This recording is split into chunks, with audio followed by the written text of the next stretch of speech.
कमरे का दरवाजा बंद था, लेकिन लॉक नहीं था। जैसे ही मैंने दरवाजा थोड़ा सा खोला, मेरे कदमों के नीचे जमीन निकल गई। हम बड़े शहर के एक छोटे से गांव में का है रहती हूँ। ये वाकया आज से तकरीबन 8 साल पहले का। उस वक्त मेरी उम्र सिर्फ 15 साल थी और मेरी दुनिया बहुत छोटी थी। हमारा घर 3 अफराद पर मुश्तमिल एक सादा सी फैमिली थी। मेरे वालिद दूसरे शहर में मुलाजमत करते थे और मैं अपनी माँ के साथ गांव में रहती थी। ये वाकया उस वक्त पेश आया जब हमारे एक करीबी अजीज की शादी दूसरे शहर में तय हुई। शादी की तैयारियां जोरों शोर से जारी थीं और मौसम गर्मा की शिद्दत थी। मेरे वालिद पहले ही दूसरे शहर जा चुके थे और माँ और मैं बाद में जाने वाली थी। माँ को अच्छे कपड़े सलवाने थे, इसलिए उन्होंने हमारे गांव के एक मारूफ दर्जी को बुला लिया। ये दर्जी सिर्फ खवातीन के कपड़े सिलाई करता था और अपने काम में बहुत माहिर था। इसकी खास बात यह थी कि वो हमेशा साफ सुथरा लिबास पहनता, सर पर टोपी रखता और हल्की सी दाढ़ी रखता। देखने में शरीफ, बोलने में नर्म और अंदाज ऐसा था कि खवातीन इस पर एतमाद कर लेती थी।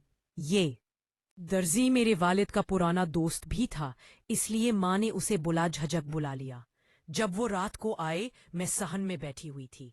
माँ ने दरवाज़ा खोला और उन्हें सलाम के साथ अंदर लाया। माँ ने कहा, बेटी देखो कौन आया है।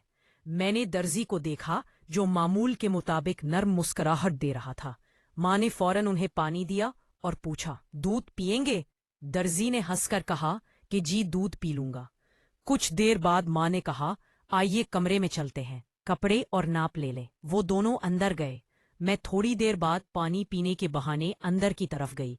दूसरी रात तकरीबन वही वक्त था। माँ ने मुझे जल्द सुला दिया, मगर मैं जाग रही थी। फोन की घंटी बजी, माँ बाहर गईं और दर्जी आहिस्ता से अंदर आए। ये बार वो सीधा कमरे में चले गए। माँ ने उनके आने पर दरवाजा बंद कर दिया। मैं पर्दे के पीछे देख रही थी। माँ और दर्जी बहुत करीब थे। उनके चेहरों पर मुस्कुराहट थी, जैसे बरसों का बोझ उतर गया हो। मैं खामोशी से अपनी जगह पर वापस आ गई। अगले दिन सुबह माँ बिल्कुल मामूल के मुताबिक थी, मगर मेरे दिल में सवालात भरे थे। दर्जी अब रोज आना शुरू हो गए, कभी दोपहर कभी शाम। माँ के कहने पर उनकी मद्दत बढ़ने लगी। मोहल्ले की खवातीन पूछने लगी, ये दर्जी आपके घर रोज क्यों आता है? माँ हमेशा मुस्कुराकर जवाब देती, काम भी है और एतमाद भी। एक दिन दोपहर को मैं स्कूल से जल्दी वापस आई। दर्जी और माँ कमरे में मौजूद थे। दर्जी ने माँ को कुछ दिखाया, शायद कोई नया कपड़ा। माँ ने उनके हाथ पर हाथ रखा और नहीं, मैं वो सब पर्दे के पीछे से देख रही थी। रात को फिर दर्जी आए। माँ ने कहा, बेटी जल्दी सो जाओ। मैं आंखें बंद किए रही मगर सुन रही थी। उस रात माँ ने दर्जी के कान में कुछ कहा। वो हंस पड़ा। माँ ने शर्माते हुए कहा, ये खुशबू तुम्हारे कपड़ों पर अच्छी लगेगी। मैं दिल में फैसला कर गई कि अब मैं कुछ नहीं देखूंगी, ये राज उनका है। अगली सुबह माँ ने कहा, बेटी अगर दर्जी की दुकान से कुछ ले जाना हो तो तुम ही ले जाया करो। अब मैं खुद कपड़े देने और नाप लेने के लिए जाती। दर्जी ने कहा, बेटी तुम बहुत समझदार हो। माँ और दर्जी के दरमियान रिश्ता रोजमर्रा की जिंदगी में शामिल हो गया। रात को दर्जी का आना एक मामूल बन गया। माँ ने मुझे कहा, बेटी जिंदगी में कुछ फैसले ऐसे होते हैं जो तुम अभी नहीं समझ सकती। इस तरह माँ ने अपनी दुनिया में दर्जी को शामिल कर लिया, जैसे वो उनके बगैर जिंदगी का हिस्सा बन चुके हो। रात का वो लम्हा रानी के दिल में हमेशा के लिए नक्श हो गया। मैं पर्दे के पीछे से देख रही थी कि माँ और दर्जी के दरमियान वो रिश्ता जो रोजमर्रा की बातों और हंसी के पीछे छुपा था, एक बार फिर अयां हो गया।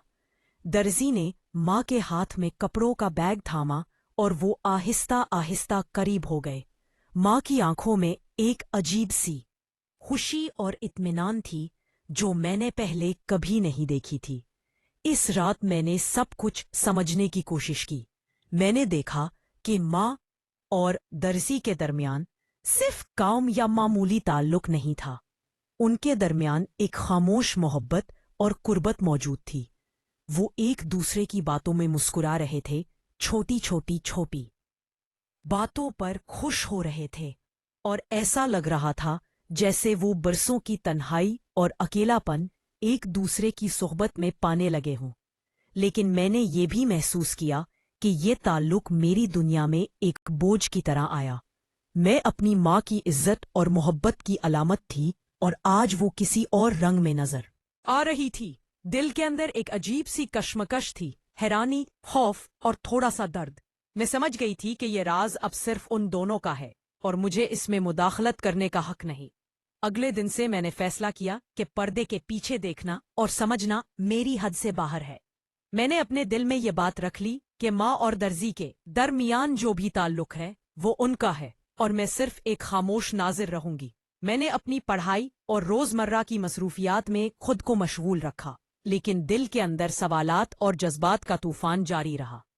درزی اور ماں کی زندگی میں یہ سلسلہ آہستہ آہستہ معمول بن گیا۔ روزانہ کے چھوٹے چھوٹے کام، کپڑے کی سلائی اور درزی کی موجودگی ایک نئے رواج میں بدل گئی۔ ماں کے چہرے پر جو سکون اور خوشی میں نے پردے کے پیچھے دیکھی تھی، وہ اب روزمرہ کی زندگی میں بھی جھلکنے لگی تھی۔ میں نے یہ بھی سمجھا کہ زندگی میں کچھ فیصلے ایسے ہوتے ہیں جو میں ابھی نہیں سمجھ سکتی۔ میں نے اپنے دل کو تسلیم کر لیا کہ ماں کی خوشی اور اس کا سکون میرے لیے زیادہ اہم ہے۔ میں خاموشی سے اپنی جگہ پر رہتی اور ان کی زندگی کا ایک چھوٹا ساسی ایک ناظر کے طور پر دیکھتی رہی۔